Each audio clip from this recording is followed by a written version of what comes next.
मिलेगा कि एक तरफ इतनी बड़ी महामारी, उससे इतने बड़ी प्रदेश में उससे निपटने की कार्य योजना, चिकित्सा और स्वास्थ्य की पूरी व्यवस्था, राहत की पूरी व्यवस्था, लेकिन उसी दौरान प्रदेश के गरीब, मजदूर, किसान और जन सामान्य के बच्चे जिन स्कूलों में पढ़ते हैं, बेसिक शिक्षा से जुड़े हुए स्कूल, उनमें गुणवत्तापूर्ण शिक्षा उपलब्ध कराने की दृष्टि से और उत्तर प्रदेश के जो नौजवान हैं, जो शिक्षित नौजवान भी बड़ी संख्या में हैं, उनको 69,000 ऐसे नौजवानों को रोजगार उपलब्ध कराने के लिए भर्ती प्रक्रिया चल रही थी, सुचारू रूप से अंतिम चरण में थी। काउंसलिंग चल रही थी, 3 से 6 जून तक की काउंसलिंग के बाद नियुक्ति पत्र दिए जाने थे, लेकिन माननीय न्यायालय की लखनऊ खंडपीठ के एक आदेश के कारण वो प्रक्रिया तत्काल प्रभाव से स्थगित हुई। हम डबल बेंच में अपील में गए हैं, जैसा सुनवाई पूरी हो चुकी है, फैसला रिजर्व है, जैसा माननीय न्यायालय का आदेश होगा तदनुरूप कार्रवाई करेंगे। लेकिन इस बीच अनावश्यक राजनीति करते हुए प्रदेश के नौजवानों के संवरते हुए भविष्य से खिलवाड़ करते हुए इस पूरी भर्ती प्रक्रिया को बाधित करने की मंशा से भर्ती ना होने पाए, क्योंकि अपने आप में ऐतिहासिक घटना है, ऐसी परिस्थिति में भर्ती करना, ऐसा करने से योगी सरकार की संपूर्ण देश में एक अलग तरह की छवि बनने वाली है, बन रही है। उसको बाधित करने के लिए राजनीतिक मंशा से कई सारी बातें कही गई हैं, कई सारे आरोप लगाए गए हैं, कई प्रश्न आए हैं पब्लिक डोमेन में, मीडिया के माध्यम से भी, अन्य माध्यमों से भी। इसलिए हमने ये उचित समझा कि ऐसे प्रश्नों का उत्तर आप सभी के सामने सामूहिक रूप से आना चाहिए। उन्हीं बिंदुओं को लेकर आपके बीच एक तुरंत का ज्वलंत मामला इस सहायक शिक्षक भर्ती परीक्षा में प्रयागराज का एक विद्यालय जो उस भर्ती परीक्षा में केंद्र था, उस केंद्र उसके जो प्रबंधक और उससे जुड़े हुए एक गिरोह जो धोखाधड़ी के काम में लिप्त रहता है, उसको लेकर एक मामला आया था। मामला यह है कि राहुल नाम के शिकायतकर्ता ने मई 2020 में यह शिकायत दर्ज कराई कि फरवरी 20 में किसी ने उसको भर्ती करवाने के लिए। अब यहाँ यह बात उल्लेखनीय है कि परीक्षा हो चुकी थी 6 जनवरी 2019 को, परिणाम तैयार हो चुके थे, परिणाम घोषित भी हो चुका होता शायद इसके पहले, लेकिन माननीय न्यायालय द्वारा कट ऑफ के मामले पर स्थगन आदेश देने के कारण केवल परिणाम की घोषणा नहीं हुई थी। इस बीच इतने दिनों बाद जनवरी 19 के बाद मई 2020 में शिकायतकर्ता राहुल की शिकायत आई कि फरवरी 2020 में किसी ने उनको इस भर्ती करवाने के लिए इस भर्ती में पैसे लिए। तब तक परीक्षा संपन्न हो चुकी थी, परिणाम तैयार हो चुका था। मामला माननीय उच्च न्यायालय में लंबित होने के कारण केवल परिणाम की घोषणा नहीं हुई थी। इसलिए फरवरी 20 से मई 20 में किसी लेन देन के कारण परीक्षा के परिणाम पर प्रभाव नहीं पड़ने वाला था।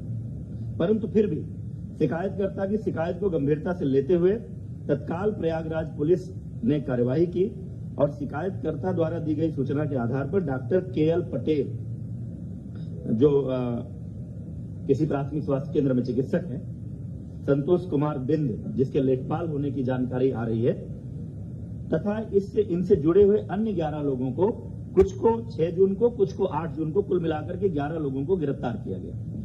इनसे पूछताछ के आधार पर यह जानकारी मिली कि उक्त गिरोह चंद्रमा यादव, प्रबंधक, पंचम लाल आश्रम उच्चतर माध्यमिक विद्यालय प्रयागराज से 60 गांठ कर उक्त विद्यालय में परीक्षा देने वाले परीक्षार्थियों की गैर कानूनी ढंग से मदद करता है और उसके बदले धन वसूली करता है। उक्त जानकारी के आधार पर शासन ने उक्त मामले की गहन जांच और दोषियों के खिलाफ कड़ी कार्रवाई, और चूंकि किसी एक भर्ती केंद्र, परीक्षा केंद्र पर कई जिलों के अभ्यर्थी हो सकते हैं, इसलिए यह पूरा मामला STF को सौंप दिया गया है पूरी इस जांच के लिए कि क्या इस भर्ती परीक्षा केंद्र पर, इस सेंटर पर किसी तरह की कोई गड़बड़ी हुई है या उस गड़बड़ी का लाभ उठाकर कहीं किसी अभ्यर्थी को उसका लाभ तो नहीं मिला, उसके कारण परिणाम तो नहीं प्रभावित हुआ है, कोई मेरिट में तो नहीं आया। यदि जांच में यह प्रमाणित होता है कि कुछ अभ्यर्थियों ने गलत तरीके से अंक प्राप्त कर भर्ती परीक्षा उत्तीर्ण की है, तो उनको डिबार करेंगे और अब तक की जांच पड़ताल के आधार पर उक्त परीक्षा केंद्र को भविष्य में होने वाली किसी भी भर्ती परीक्षा के लिए डिबार करके उसके प्रबंधक और अन्य संबंधित जो स्टाफ इसमें शामिल पाया जाएगा उसके खिलाफ कार्रवाई की जाएगी। इसी भर्ती परीक्षा में कतिपय लोगों द्वारा किसी सामान्य वर्ग की अभ्यर्थी जिसका सरनेम तिवारी है उनके ओबीसी कैटेगरी में चयन का भी आरोप लगाया गया है। इस संबंध में आप सब जानते हैं ये पूरी प्रक्रिया आवेदन की ऑनलाइन है। अभ्यर्थी ऑनलाइन जाकर के जो प्रविष्टियां भरता है उन्हीं प्रविष्टियों के आधार पर हम सारी लिस्ट तैयार करते हैं, कौन किस कैटेगरी में है, किसके क्या अंक हैं, और फाइनली जो भर्ती परीक्षा में अंक आए हैं उसको जोड़कर और उनके जिलों की वरीयता लेकर हमने मेरिट लिस्ट तैयार की है। अभी किसी का डॉक्यूमेंट वेरिफिकेशन नहीं किया गया था। काउंसलिंग होती ही इसीलिए है, जो 3 जून से 6 जून तक काउंसलिंग होनी थी। काउंसलिंग एग्जैक्टली डॉक्यूमेंट वेरिफिकेशन ही है, उसमें प्रमाण पत्रों की जांच होनी थी। और उसी में कोई व्यक्ति अगर लिखता है कि वो फला कैटेगरी में है, ओबीसी में है, एससी में है, एसटी में है या दिव्यांग में है, तो उसके सक्षम अधिकारी द्वारा प्रस्तुत प्रमाण पत्र वहां दिखाए जाने पर ही आरक्षण का लाभ मिलना है, अन्यथा नहीं मिलना है। यद्यपि कि कई ऐसे भी मामले आते हैं कि कुछ लोगों के सरनेम कुछ भी रहते हैं लेकिन वो किसी दूसरे संबंधित जाति से बिलोंग करते हैं, उसका प्रमाण पत्र उनके पास होता है। जैसे कोई गोसाई है अगर, और वो अगर तिवारी लिखता है, पाठक लिखता है, कोई टाइटल लिखता है, लेकिन मूलतः उसकी जाति अगर गोसाई दर्ज है तो चूंकि गोसाई जाति पिछड़ी जाति में आती है तो उसको उसका लाभ मिलेगा। लेकिन ये जो भी मामला है ये अंतिम रूप से अभ्यर्थी को लाभ तभी मिलेगा जब वो काउंसलिंग सेंटर पर उससे संबंधित प्रमाण पत्र प्रस्तुत करेंगे। इसलिए अभी किसी के लाभ मिल जाने का सवाल ही नहीं उठता है। कतिपय लोगों द्वारा आरक्षण की प्रक्रिया को लेकर भी सवाल खड़े किए गए हैं। कई बार ये बातें हो रही हैं। आप सब जानते हैं इस देश की पूरी विधि द्वारा स्थापित एक प्रक्रिया है। 50% सीटें किसी भी भर्ती परीक्षा में अनारक्षित होती हैं। 50% में ओबीसी, एससी, एसटी का अलग अलग आरक्षण है। 50% अनारक्षित सीटों पर मेरिट के आधार पर, चाहे वो जिस संवर्ग के लोग हों, चाहे वो ओबीसी हों, एससी हों, एसटी हों, जिनकी भी मेरिट ऊपर होती है वो सभी लोग इस अनारक्षित वर्ग में चयनित होते हैं। इस भर्ती में भी यही हुआ है। किसी को यह भ्रम नहीं होना चाहिए कि अनारक्षित वर्ग में केवल सामान्य जातियों के लोग भर्ती हुए हैं। अनारक्षित वर्ग में सामान्य जातियां भी हैं, ओबीसी भी हैं, एससी भी हैं, एसटी भी हैं। जिनके अंक आए हैं वो हैं इसमें। लेकिन माननीय उच्च न्यायालय का एक निर्णय था पोस्टिंग को लेकर के, जनपदों के आवंटन को लेकर के, कि भले ही कोई अपने अंकों के आधार पर ओबीसी या एससी अनारक्षित वर्ग की मेरिट में आ रहा है तो भी जब जनपद का आवंटन होगा तो उसको उसकी कैटेगरी में मानते हुए भी वो आवंटन किया जाएगा। क्योंकि सामान्यतः एक शिकायत होती थी कि कोई आदमी अपने नंबरों के आधार पर अनारक्षित में आ गया, यहाँ नीचे है, तो इस हिसाब से जनपद आवंटन होगा तो वो अपनी वरीयता का जनपद नहीं पाएगा। लेकिन अगर इसको इसकी कैटेगरी में ट्रीट किया जाए तो वहां वो अपनी कैटेगरी के आरक्षित लोगों से ऊपर जाएगा। निश्चित रूप से उसकी मेरिट ऊपर है तो उसकी च्वाइस को प्रायोरिटी देनी चाहिए। और ये कोई हमने नहीं तय किया है, ये माननीय उच्च न्यायालय का निर्णय है। उस निर्णय के आधार पर उत्तर प्रदेश लोक सेवा आयोग भी पदों के आवंटन में यही प्रक्रिया अपनाता है। हमने भी इसी प्रक्रिया को अपनाया है। भर्ती प्रक्रिया अंतिम चरण में थी, काउंसलिंग चल रही थी, ये मैंने बता दिया आपको। माननीय न्यायालय के स्थगन आदेश के कारण हमने काउंसलिंग रोकी है। हम डबल बेंच में अपील में गए थे, उसकी सुनवाई कल पूरी हो गई है। फैसला सुरक्षित है। जैसा निर्णय आएगा माननीय न्यायालय के निर्णय के अनुरूप हम उसमें आगे की कार्रवाई करेंगे। इसी संदर्भ में एक अपडेट माननीय सर्वोच्च न्यायालय से भी आई है कि आगे कोई डेट लगी थी, लेकिन इस बीच में कोई जो प्रतिवादी गण है उन्होंने कुछ रिप्रेजेंट किया है और बीच में किसी दूसरे माननीय न्यायमूर्ति ने उस मामले को एंटरटेन किया है। और उस आधार पर कोई एक मीडिया के माध्यम से भी आप लोगों को भी सूचना आ रही, कोई एक गाइडलाइन आ गई कि 69,000 में से 37,000 कुछ पदों को रोकते हुए शेष पर आप भर्ती करें। इसमें चूंकि हमारे विभाग का पक्ष नहीं सुना गया है वो निर्देश जारी करते समय, इसलिए हम वो मॉडिफिकेशन के लिए वहां पर अपील कर रहे हैं कि इस आदेश में संशोधन हो। एक अन्य प्रकरण में आया है चर्चा में आप सबके माध्यम से भी, अन्य मामलों से भी, कस्तूरबा गांधी बालिका विद्यालय बड़ौद बागपत में वहां की एक अध्यापिका अनामिका शुक्ला, आरोप यह है कि ये 25 अन्य कस्तूरबा कुल मिलाकर के 25 कस्तूरबा गांधी बालिका विद्यालयों में कार्यरत हैं और 1 करोड़ से अधिक का भुगतान हुआ है। इस संदर्भ में आपको मैं बताना चाह रहा हूं कि हमने प्रेरणा डिजिटल फ्रेमवर्क बेसिक शिक्षा विभाग में पिछले कई महीनों से लागू किया है, जिसके माध्यम से मानव संपदा पोर्टल हमारा है। उस पोर्टल के माध्यम से हम अपने विभाग में कार्यरत सभी शिक्षकों का पूरा डेटाबेस तैयार कर रहे हैं। हर आदमी का पूरा डिटेल उसमें है। शुरू में ये जो हमारे प्राइमरी और अपर प्राइमरी थे, प्राथमिक और उच्च प्राथमिक, उसमें ये लागू था, लेकिन बाद में 11 फरवरी के एक आदेश के अंतर्गत हम लोगों ने इस फ्रेमवर्क को प्रेरणा तकनीकी फ्रेमवर्क के नाम से जाना जाता है, कस्तूरबा गांधी बालिका विद्यालयों में भी लागू किया है। और उस लागू होने के बाद मार्च से वहां भी जो डेटा फीडिंग की प्रक्रिया शुरू हुई, अब उसमें एक सिस्टम है कि अगर कोई भी सेम डिटेल दूसरी जगह फीड किया जाएगा तो वो हमारा सिस्टम हमको अलर्ट करेगा। और उस फ्रेमवर्क के इस्तेमाल के कारण ये मामला पकड़ में आया है। और जो जांच हुई है उस जांच में ये तथ्य सामने आया है कि बड़ौत, हर ब्लॉक में कस्तूरबा होता है, बागपत के बड़ौत ब्लॉक में जो कस्तूरबा गांधी बालिका विद्यालय है उसमें एक कार्यरत शिक्षिका अनामिका शुक्ला, जो एक पोस्टिंग वहां पर थी, उस बेस पर चूंकि पहला डेटा वहां मिला, उस बेस पर जो जांच की गई, 8 अन्य जनपदों के एक कस्तूरबा विद्यालयों में, यानी कुल 9 विद्यालय। ये जनपद है वाराणसी, अलीगढ़, कासगंज, अमेठी, रायबरेली, प्रयागराज, सहारनपुर तथा अंबेडकर नगर में पूर्णकालिक विज्ञान शिक्षकों की नियुक्ति हुई है। एक का डॉक्यूमेंट है, उस डॉक्यूमेंट का इस्तेमाल हुआ है। उस डॉक्यूमेंट का इस्तेमाल करके अन्य जगहों पर कोई और शिक्षिका अनामिका शुक्ला के नाम से गई है, उस पर नियुक्ति हुई है, ये बात सामने आई है। लेकिन कई जगहों पर योगदान नहीं किया, वहां जाकर के ज्वाइन नहीं किया, कई जगहों पर ज्वाइन करने के बाद लगातार अनुपस्थित है। तो कुल मिलाकर 6 विद्यालयों के माध्यम से अनामिका शुक्ला के डॉक्यूमेंट पर नियुक्त हुई शिक्षिकाओं को 12,24,700 रुपए का भुगतान हुआ है।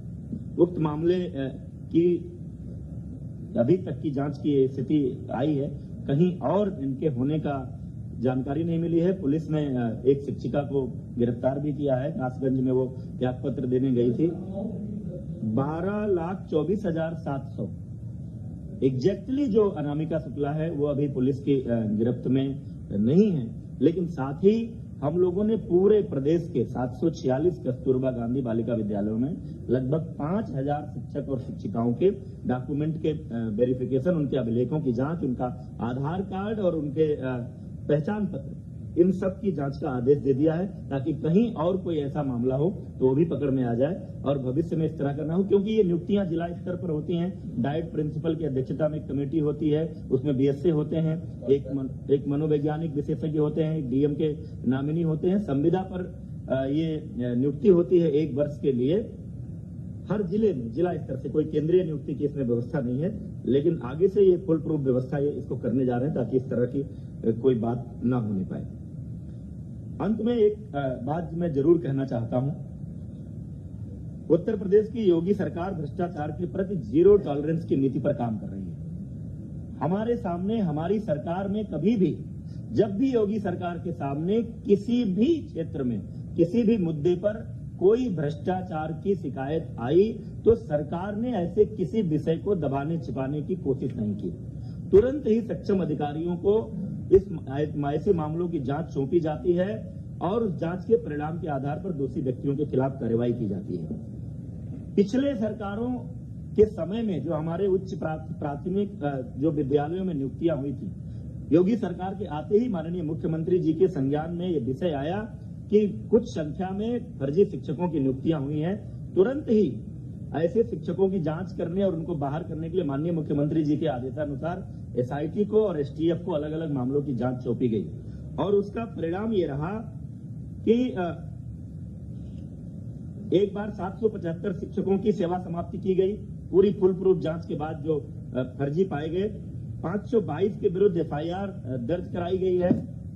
23 अध्यापकों के विरुद्ध नियमानुसार कार्यवाही गतिमान है, क्योंकि एक स्थापित प्रक्रिया है। नोटिस देते हैं, उनको अपना पक्ष रखने का मौका देते हैं ताकि वो न्यायालय में भी जाएं अगर तो हमारी कार्यवाही पुष्ट हो।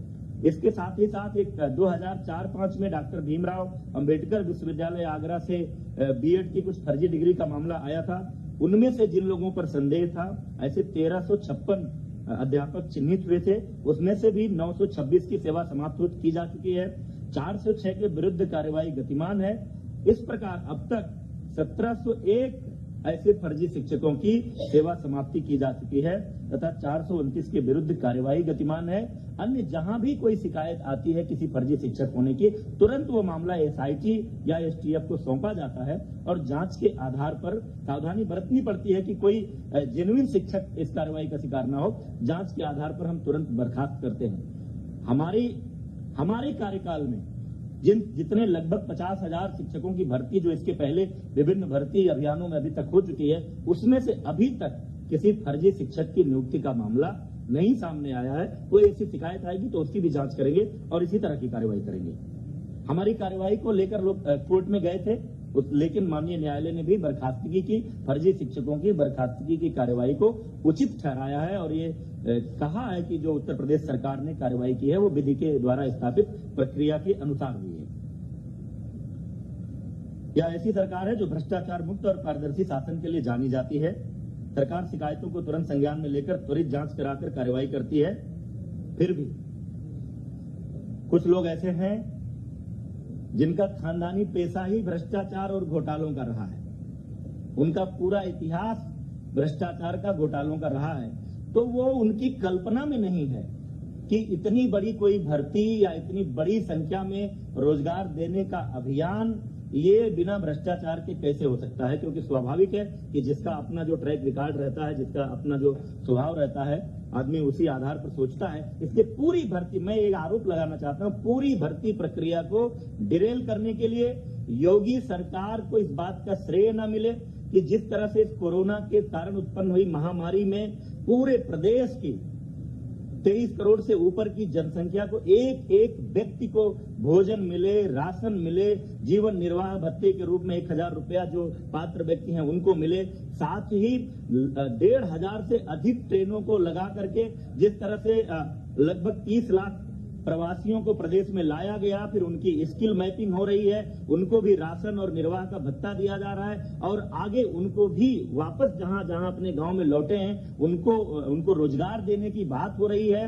सबके जीवन निर्वाह की व्यवस्था का प्रयास हो रहा है। ऐसे में इन परिस्थितियों में इतनी बड़ी भर्ती अभियान ये सफल ना होने पाए, इसको लेकर कुछ लोगों ने एक राजनीतिक अभियान चलाया है और तमाम सारे ऐसे प्रयास किए हैं। उनको रास नहीं आ रहा है कि उत्तर प्रदेश के नौजवानों का भविष्य कैसे संवर रहा है, योगी सरकार को यह यश कैसे मिले। इसको लेकर तमाम लोग शुरू से, जब से माननीय न्यायालय का फैसला आया, हमने आंसर की जारी किया, हमने रिजल्ट जारी किया, सोशल मीडिया के माध्यम से तमाम तरह का भ्रम फैलाने की कोशिश की गई, अभ्यर्थियों को उद्वेलित करने की कोशिश की गई, अव्यवस्था पैदा करने की कोशिश की गई, लेकिन सरकार ने पूरी तत्परता, पूरी तन्मयता और पूरी कुशलता के साथ इस भर्ती प्रक्रिया को आगे बढ़ाया है। माननीय उच्च न्यायालय, माननीय सर्वोच्च न्यायालय में कुछ लोग गए हैं, उनका अधिकार है। जैसा माननीय उच्च न्यायालय का और माननीय सर्वोच्च न्यायालय का आदेश आएगा उस अनुरूप हम इस कार्रवाई को पूरी करेंगे। योगी सरकार की मंशा ये है कि ये भर्ती प्रक्रिया यथाशीघ्र कुशलतापूर्वक पूरी हो,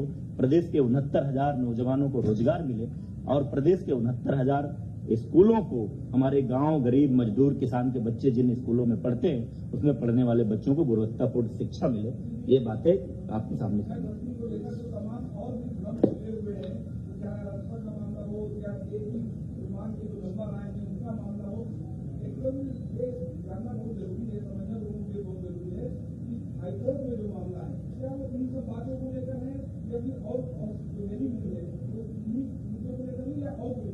नहीं, माननीय उच्च न्यायालय लखनऊ के सामने जो मामला गया था, लखनऊ खंडपीठ के सामने, जिस पर काउंसलिंग स्टे हुआ, वो मामला कुछ प्रश्नों को लेकर गया था कि कुछ अभ्यर्थियों को ये था कि जिन प्रश्नों के उत्तर हमारा जो परीक्षा नियामक प्राधिकरण है उसकी जो विशेषज्ञ समिति ने जो उत्तर तय किए हैं, जिस आधार पर हमारा रिजल्ट बना है, उनको उस पर आपत्ति थी कि इसका उत्तर ये नहीं कुछ और है।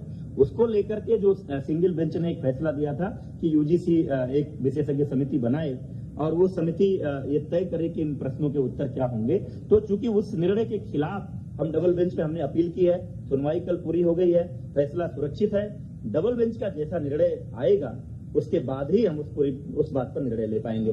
सुप्रीम कोर्ट में जो मामला गया था माननीय सर्वोच्च न्यायालय में, क्योंकि जब यहाँ न्यायालय ने, सरकार ने जो कट ऑफ तय किया था 97 नंबर अनारक्षित के लिए और 90 नंबर आरक्षित के लिए, और जो मांग चल रही थी जो 45% 40% की, तो माननीय उच्च न्यायालय हमारा स्टैंड का सपोर्ट किया था, हमारे कटाफ को माना था कि गुणवत्तापूर्ण शिक्षकों की नियुक्ति के लिए यह सही निर्णय है। तो जो सर्वोच्च न्यायालय में लोग गए हैं उस कटाफ वाले निर्णय के खिलाफ गए हैं, वो निर्णय माननीय सर्वोच्च न्यायालय से आना। एक एक करके हो जाए। मैं हाँ,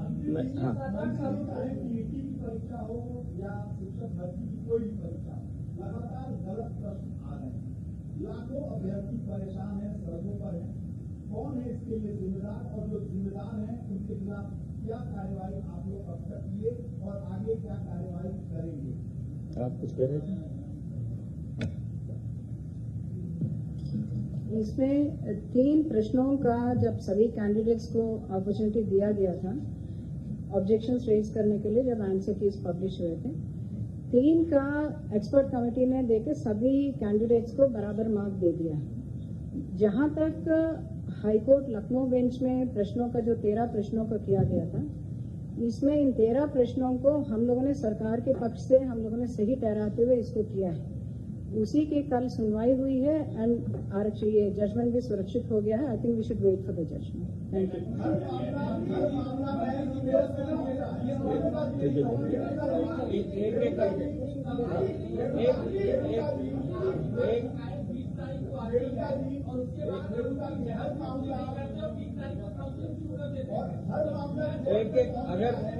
एक एक करके अगर बात नहीं करेंगे तो फिर आ नहीं पाएगा। प्रेमचंद, या ऐसा कर सकते हैं कि प्रश्न आ जाए सबके, फिर एक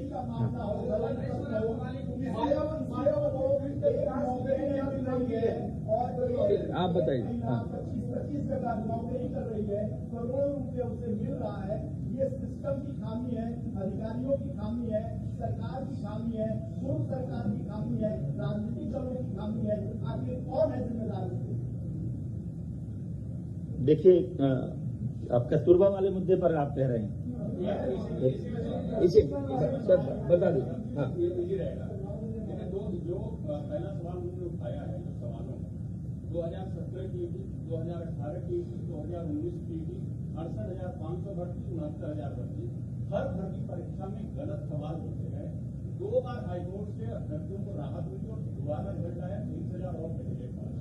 तो सबसे बड़ा सवाल सुरक्षा नियामक प्राधिकारी के प्रश्न निर्धारण प्रक्रिया में हर बार गलत सवाल पूछे जाते हैं, मामला कोर्ट में जाता है, भर्ती। दूसरा जो सबसे बड़ा सवाल है शिक्षक भर्ती वाले कस्तूरबा वाला प्रश्न है।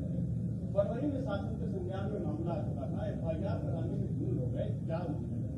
तीसरी बार 69,000 भर्ती में राहुल की FIR की जांच की बात की जा रही है। अगर उसकी शिकायत तात्विक नहीं होती तो इस भर्ती गिरोह का भंडाफोड़ कैसे होगा?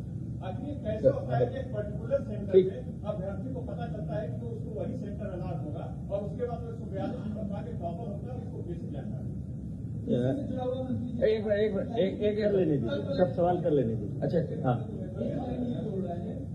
तमाम सवाल ऐसे पूछे गए कि किसी परीक्षा में तो बात आ गई ना, सवालों की बात आ गई, सवालों की बात आ गई। और कोई किसी का विषय एक करके जवाब दे। बहुत टाइम लगेगा उसमें, बहुत टाइम कर काम हुआ और पद को बदलना पड़ा।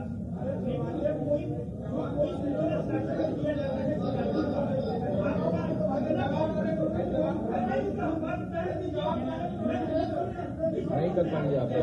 बस 1 मिनट। भ्रष्टाचार है, उसकी बड़ी लंबी प्रक्रिया हो जाती है, लेकिन वो टेबल पे जाते जाते बाबू जो होता है वहाँ का कोई वो दबा देता है। आपका प्रश्न ये विषय बाबू के टेबल का नहीं है। अभी तो जो बात कर रहे हैं लोग, देखिए सर आप जवाब दें। एक मिनट विजय आप जवाब दे दें। ये कस्तूरबा वाला जो विषय है वो हम कब से वो छानबीन कर रहे हैं, किस तरह से वो एक विषय कस्तूरबा वाला रख दीजिए।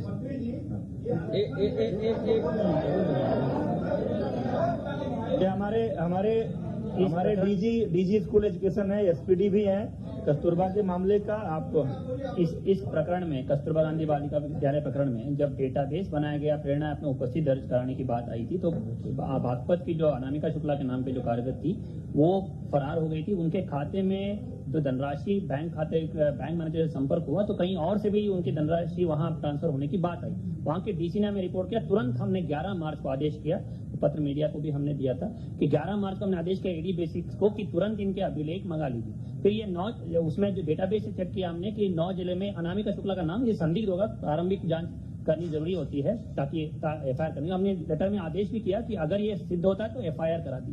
फिर लॉकडाउन हो गया, ये लोग लगातार फोन स्विच ऑफ करते रहे, स्कूल बंद हो गए, हम अभिलेख तलब नहीं कर पाए। फिर जब अभी हमने आदेश किया कि कस्तूरबा गांधी बालिका विद्यालयों में तैयारी के लिए टीचर्स आएंगे और फिर एडी बेसिस को 26 मई को दोबारा आदेश किया हमने कि आप तुरंत इसको दिखवा लीजिएगा, डेटाबेस में इनका नाम कॉमन आ रहा है और ऐसी सूचना मिली है कि बागपत में ये फरार थी, अनामिका शुक्ला, ये डिटेल्स हैं, इसको चेक करा लीजिए।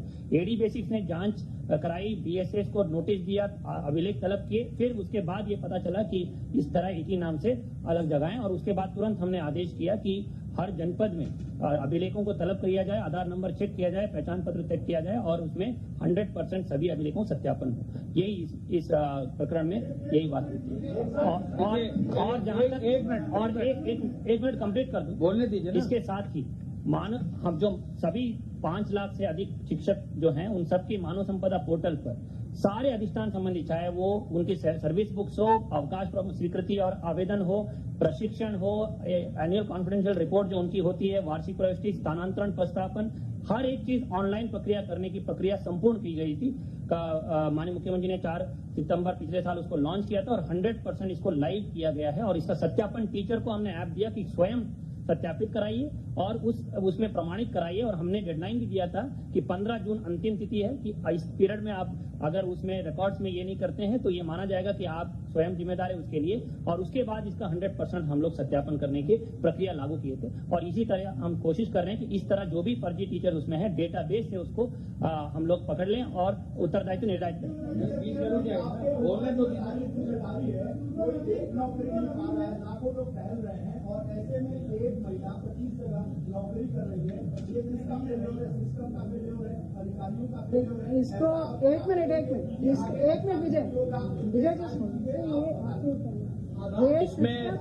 इसमें वीरेश जी जो डीजी बेसिक कह रहे हैं, ये जो नया पोर्टल बनाया है तभी से ये चीजें पकड़ में आने लगी हैं। अगर लॉकडाउन नहीं होता तो 15 जून तक आ गया होता।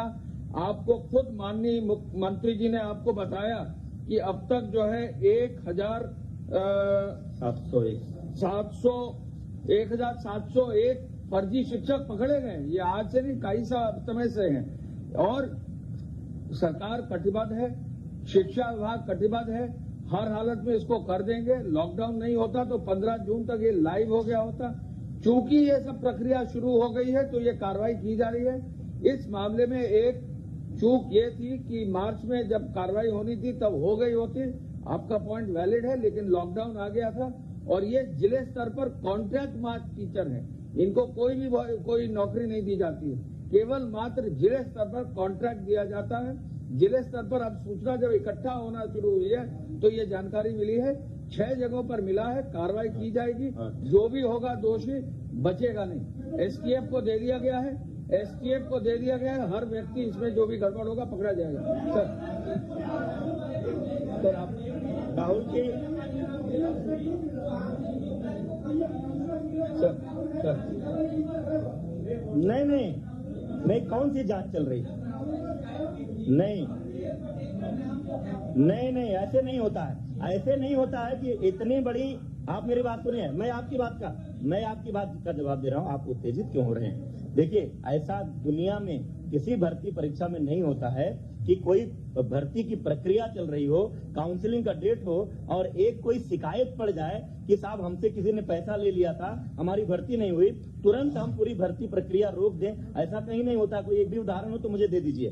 ये पहले से 8 मई को हमने नोटिफिकेशन जारी कर दिया था। जितनी तत्परता से माननीय न्यायालय का फैसला आया, लॉकडाउन चल रहा था, उसके बावजूद हमने आंतर की जारी किया, रिजल्ट जारी किया, मेरिट लिस्ट जारी की और 8 मई को पूरा शेड्यूल नोटिफाई कर दिया था कि फला तारीख को आवेदन करेंगे लोग, फला तारीख को काउंसलिंग होगी, उसके बाद नियुक्ति पत्र देंगे। ये सब चीजें चल रही थी। माननीय न्यायालय ने अगर स्थगन आदेश नहीं दिया होता तो हम अपनी नियुक्ति प्रक्रिया पूरी करते। इस बीच एक शिकायत आई, मैं जो बात बार बार आपसे कह रहा हूं, इस बीच एक शिकायत आई, नहीं आप सुनिए ना भाई, केवल जवाब नहीं, मेरी बात समझिए। इस बीच एक शिकायत आई, हम लोगों ने तुरंत ही उस शिकायत को संज्ञान में लेते हुए हमारी पुलिस ने वहां तत्परता से काम किया। जिसका जिसका उस व्यक्ति ने नाम लिया उनमें से लोगों को गिरफ्तार किया गया है, पूछताछ हुई है, प्रारंभिक जांच हुई है और उस आधार पर लगा कि ये मामला एसटीएफ को सौंपने लायक है ताकि दूध का दूध पानी हो। जो भी लोग इस तरह का करते हैं, ये पहले से भी ये नाम आ रहे हैं कि ये तमाम रेलवे भर्तियों से लेकर अन्य भर्तियों में करते रहे हैं, तो इसलिए स्पष्टता से पूरी जांच हो और जो लोग भी ये करते हैं वो भी पकड़े जाएं। और अगर इस भर्ती में भी उस गिरोह ने किसी तरह का लाभ किसी को पहुंचाया है तो ऐसे अभ्यर्थी भी चिन्हित हों और उनको हम दीवार कर सके, वो प्रक्रिया चल रही है।